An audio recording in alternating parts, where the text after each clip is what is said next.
Sherlock Holmes, L'Essai Napoleon, Teil 6. Wenn du beim Lesen der 1:1 Übersetzung nicht mitkommst, dann verlangsame das Video in den YouTube-Einstellungen.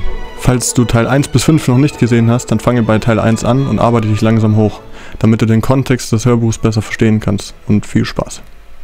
Holmes sourit. Peut-être. Mais je suis sûr que mon renseignement sera d'un grand intérêt pour Mr. Harker et pour les abonnés des journaux. Et maintenant, Watson, je pense que le travail qui nous attend aujourd'hui sera long et compliqué. Quant à vous, Lestrade, je vous donne rendez-vous à Baker Street ce soir, à 6 heures. Laissez-moi jusque-là la photographie trouvée dans la poche de la victime. Peut-être aurais-je besoin de votre concours pour une expédition relative à ce crime, que nous aurons à faire cette nuit si mes raisonnements sont exacts. Allons, à ce soir, et bonne chance! Sherlock Holmes et moi allâmes à pied jusqu'à High Street. Là, nous nous arrêtâmes au magasin de Harding Frères, où le buste avait été acheté.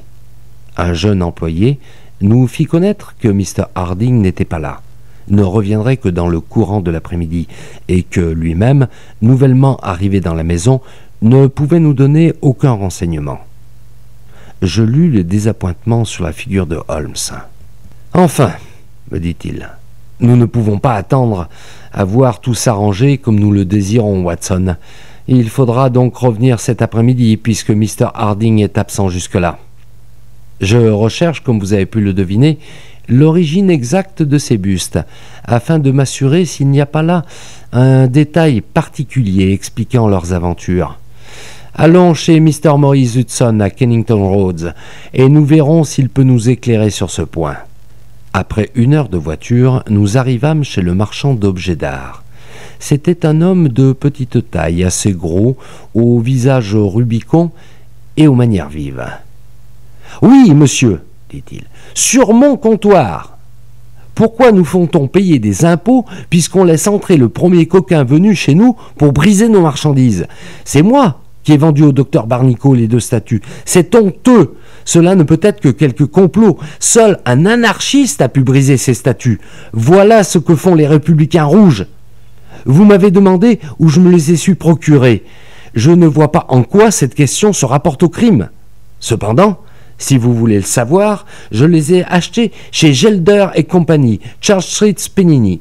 Une maison honorable et connue depuis 20 ans. Combien j'en ai acheté? 3. 2 et 1 font 3. 2 que j'ai vendus à Mr. Barnicoat et celui qu'on a brisé en plein jour sur mon comptoir. Si je connais cette photographie? Non.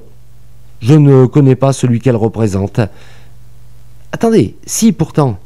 Attendez, mais c'est Beppo, une espèce d'Italien, un homme à tout faire que j'employais dans le magasin, qui savait dorer, encadrer et me rendait quelques services.